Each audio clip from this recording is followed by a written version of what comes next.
Bonjour à tous, j'espère que vous allez bien. Je suis ravie de vous retrouver aujourd'hui pour les énergies de votre vie émotionnelle et sentimentale. Alors ici, cette vidéo s'adresse à vous si vous êtes taureau, si vous êtes ascendant taureau ou si vous avez votre signe lunaire ou vénusien en taureau, quel que soit votre signe solaire. Alors, on regarde ici l'énergie qui vous entoure les taureaux. On a ici une énergie qui peut vous amener sur le chemin de la guérison, sur le chemin du mieux-être.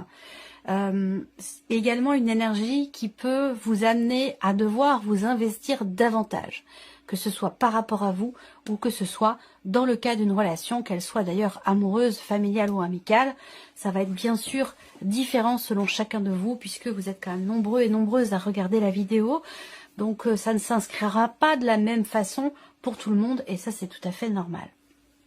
Ici on regarde votre état d'esprit les taureaux. Concernant votre vie émotionnelle et sentimentale, vous avez à l'esprit que quelque chose soit juste et équilibré. C'est le fait qu'il y ait un équilibre entre ce que vous donnez et ce que vous recevez. Ça, c'est quelque chose qui est important pour vous. Alors, pourquoi? Parce que peut-être que pour certains d'entre vous, effectivement, il peut avoir été question d'un déséquilibre justement entre ce que vous donnez et ce que vous recevez. Soit vous donnez beaucoup et vous recevez peu, soit vous recevez beaucoup et vous donnez peu. Ça peut évidemment être aussi dans ce sens. Donc voilà, vous avez à l'esprit ce qui compte pour vous, c'est équilibrer quelque chose dans une notion d'investissement ou dans ce qui est partagé par rapport à une personne qui est importante pour vous, qui compte à vos yeux. Ça peut être amoureux, amical ou familial, je le répète, c'est important. Faut pas l'oublier. Je ne me cantonne pas uniquement à la vie amoureuse, aux relations amoureuses. Je m'adresse aussi aux célibataires, je m'adresse aux personnes qui n'ont pas de vie amoureuse, qui ne sont pas en recherche non plus. Et puis, on peut aussi parler là d'amour avec un grand A, l'amour de soi, l'amour amical, l'amour familial et bien sûr aussi l'amour amoureux, bien entendu. On continue. On regarde ce que vous ressentez au plus profond de vous. La justice. Alors, soit effectivement, là, vous êtes vraiment focus sur cette notion d'équilibre qui est importante. Ça veut dire qu'il y a de fortes chances pour qu'effectivement, quand tout va bien, on ne se focalise pas sur les choses qui vont bien. Hein, voilà, on les vit et puis c'est tout. Donc je pense que je dis ça parce que vous êtes focus sur l'équilibre. Ça veut dire qu'il y a quelque chose de déséquilibré peut-être. Vous voyez, l'énergie qui vous entoure va vous amener à soit à guérir, à tempérer ou à réharmoniser quelque chose, que ce soit en vous ou que ce soit dans un relationnel qui est important. Vous avez à cœur aussi que peut-être justice soit faite. Peut-être que vous êtes en plein milieu d'une procédure de divorce. C'est possible pour certains d'entre vous. Et vous avez à cœur effectivement que justice soit faite. Il a peut-être été question à un moment donné aussi d'un sentiment d'injustice. Et ce besoin, cette envie, cette volonté aussi que quelque chose revienne à sa place, que quelque chose se remette en ordre ou que justice soit faite, effectivement. Ça, c'est possible également.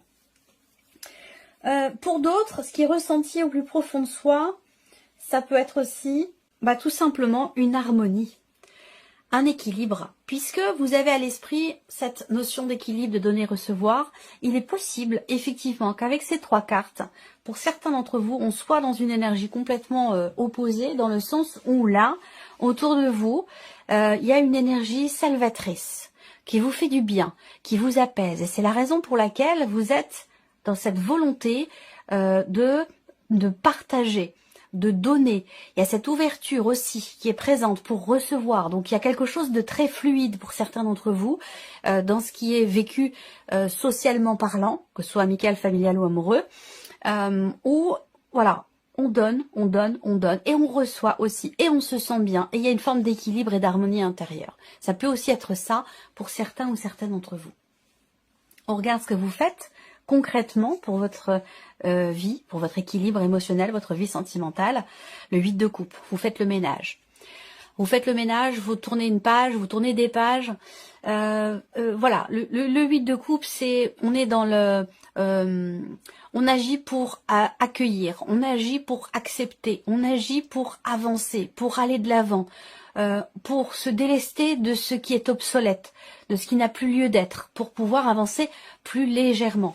Donc vous voyez, globalement, il y a vraiment cette énergie de peut-être de guérison, de pardon, que ce soit pour soi, par rapport à quelqu'un, où on retrouve un équilibre. Pourquoi? Parce que on fait en sorte soit de faire le deuil d'une situation, le deuil d'une relation, où on fait en sorte de ne plus s'alourdir de ce qui n'a pas lieu d'être. Voilà, donc c'est quand même assez clair pour vous, les taureaux, ce tirage, en tout cas pour l'instant. On continue. On va maintenant regarder la personne qui est en face de vous. Pour certains, ce sera un parent. Pour d'autres, ce sera un enfant. Pour d'autres, ce sera une amitié. Ou la vie amoureuse, évidemment, puisqu'on parle de vie émotionnelle et sentimentale ici dans ce tirage. Alors, quelle énergie entoure la personne qui est en face de vous? Cadeau, don, surprise. On a, c'est une très très belle carte. Hein. Il y a une résilience là. L'énergie qui entoure cette personne, c'est une énergie qui répare, c'est une énergie qui transforme et qui apaise aussi certainement. C'est une énergie également d'amour. Alors peut-être que elle vient de vous, peut-être qu'elle vient d'un entourage, hein, ça dépend.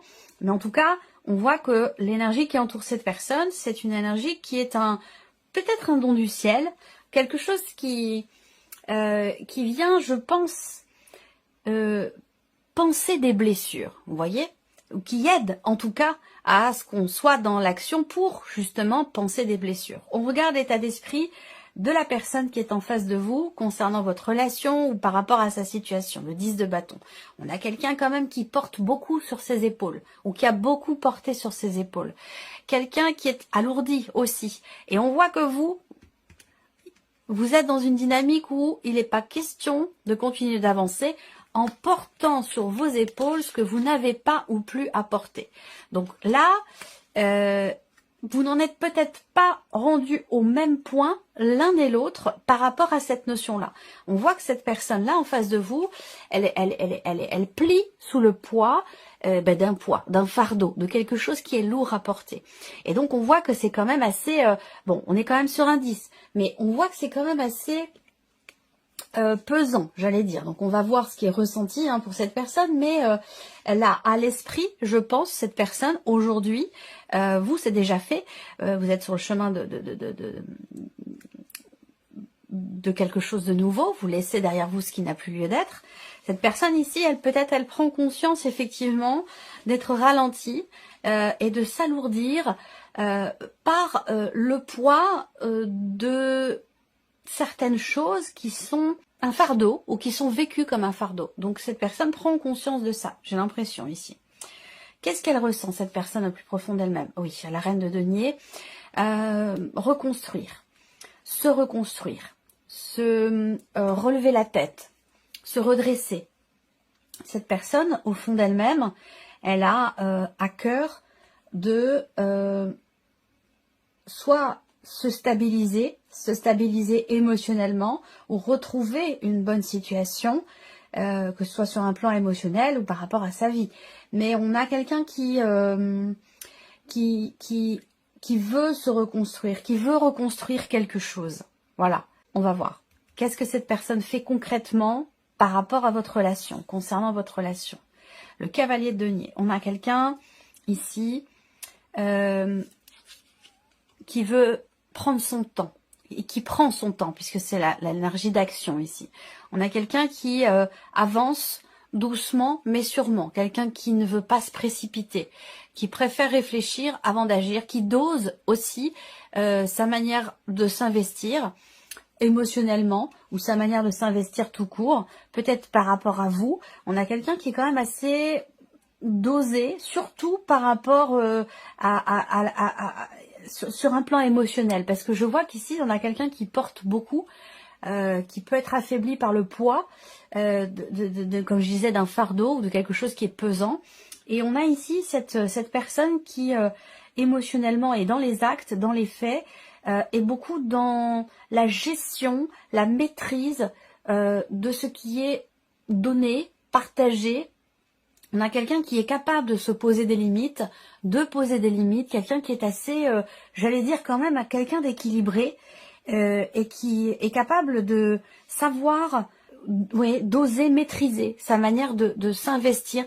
Je pense que là, c'est pas quelqu'un qui s'économise ou quelqu'un qui est calculateur, c'est plutôt quelqu'un qui a connu l'épuisement par une situation, par quelque chose, et qui sait aujourd'hui comment faire pour ne pas se laisser déborder.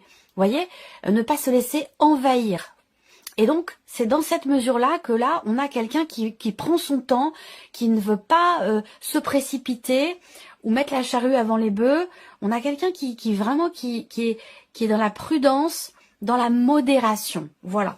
Et qui est dans une volonté aussi quand même de se construire, de se reconstruire. On va mettre vos énergies respectives en corrélation et voir ce qui ressort. Alors, vos états d'esprit respectifs.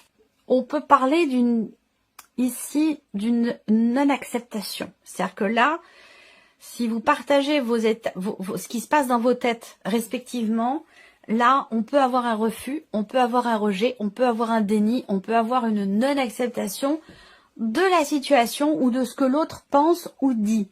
Vous voyez, le 8 d'épée, on voit bien qu'il y a quelque chose qui n'est pas accepté. Ou alors on ne veut pas voir. On fait semblant de ne pas voir ou on ne veut pas regarder. Vos ressentis respectifs. Non-communication. C'est compliqué. C'est très compliqué. Et là, on a quelque chose quand même d'assez complexe. Je pense que vous, aujourd'hui, vous êtes prêt ou prête à aller de l'avant, coûte que coûte. C'est-à-dire que là, c'est plutôt, j'allais dire, de votre côté, c'est plutôt qui même me suivent. C'est-à-dire que si on vous suit pas, vous irez quand même dans la direction de l'après, de votre futur, de votre avenir. Il y a cette idée d'avancer à tout prix. Voilà. C'est-à-dire que soit on vous suit, soit vous continuez d'avancer seul et ça vous pose aucun problème. Hein. C'est vraiment... vous êtes prêt ou prête pour ça. Il y a pas de souci là-dessus. Alors au niveau des ressentis profonds, on voit bien que là, avec le 4 d'épée, la communication est quand même extrêmement difficile, extrêmement compliquée. Soit on a du mal à dire ce que l'on pense et on a du mal aussi peut-être à dire ce que l'on ressent. Et donc là, ça peut rendre la relation parfois un peu complexe. Si les ressentis profonds sont exprimés, on peut avoir avec le 4 d'épée la possibilité quand même de pouvoir prendre soin l'un de l'autre. C'est-à-dire que là, il y a une envie commune que les choses bougent, que les choses avancent. Par contre, on voit que là, on a quelqu'un qui prend son temps, qui veut prendre son temps, qui n'est pas encore tout à fait prêt. J'ai l'impression que vous avez peut-être une mesure d'avance, si vous voulez, par rapport à cette personne. Et que la sensation que j'ai, c'est est-ce que vous allez être prête, prêt, capable ou dans l'envie, parce que ça peut être une histoire de choix aussi tout simplement, d'attendre cette personne pour continuer d'avancer avec elle sur le chemin de votre relation. Vous voyez? C'est la question que je pose ici. Hein. Je pense que ce sera uniquement une question de choix en fait ici. Hein. Alors, vos actions respectives pour la relation, qu'est-ce que ça donne?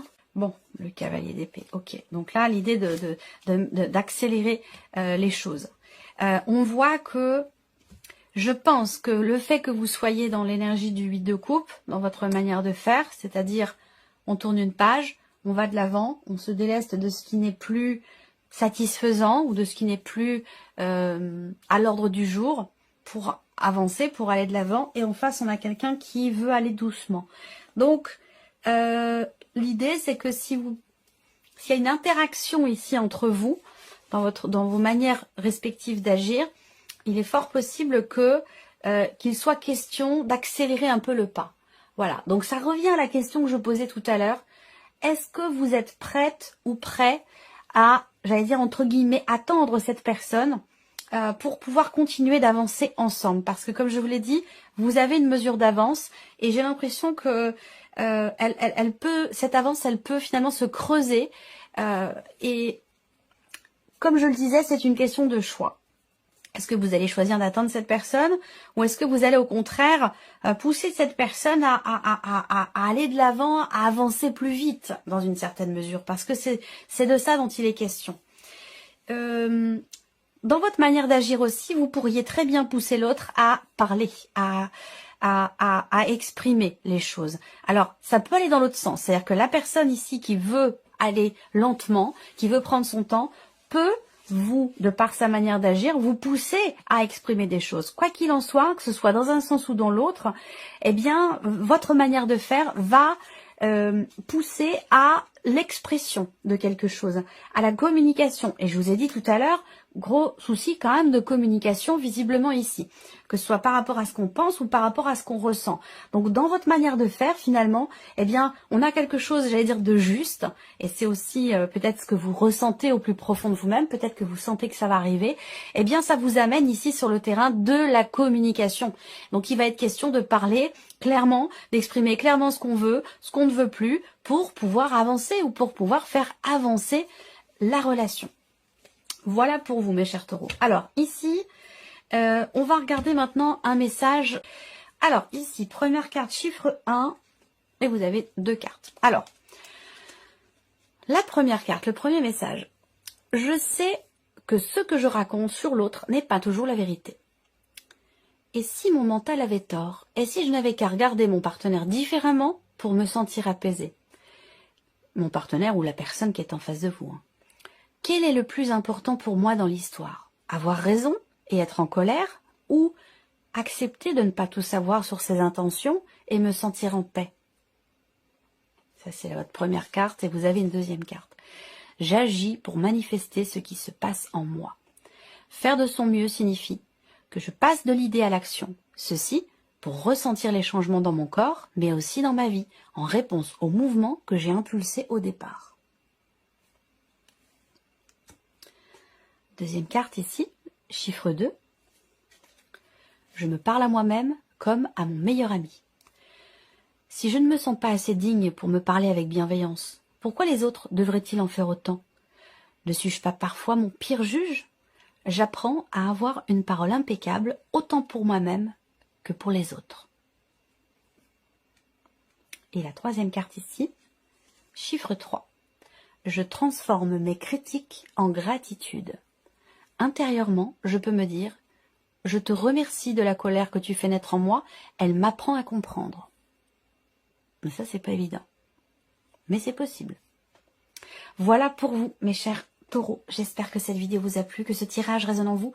Merci à vous, merci de votre présence, de votre fidélité. Merci pour votre écoute. Et puis, on se retrouve très bientôt pour les prochaines vidéos. Prenez soin de vous.